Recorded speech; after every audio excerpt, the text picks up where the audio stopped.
धन्यवाद कार्यक्रम सञ्चालकज्यू, यस कार्यक्रमको सभापतिज्यू, प्रमुख अतिथिज्यू र यहाँ उपस्थित हुनुहुने सम्पूर्ण महानुभाव र मेरा प्यारा प्यारा भाइ बहिनीहरूमा चाहिँ म 6 नम्बर वडा बाल सञ्जालको निवर्तमान अध्यक्ष दिवस खरेलको तर्फबाट स्वीकार्नुहोस् न्यानो अभिवादन।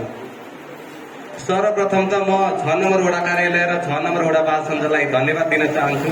उहाँहरूले यति राम्रो कार्यक्रम गरेर हामीलाई यति सम्मान विदाई गर्नुभएको छ। मलाई यो क्षण कहिले पनि म आफ्नो लाइफमा बिर्सिने छैन।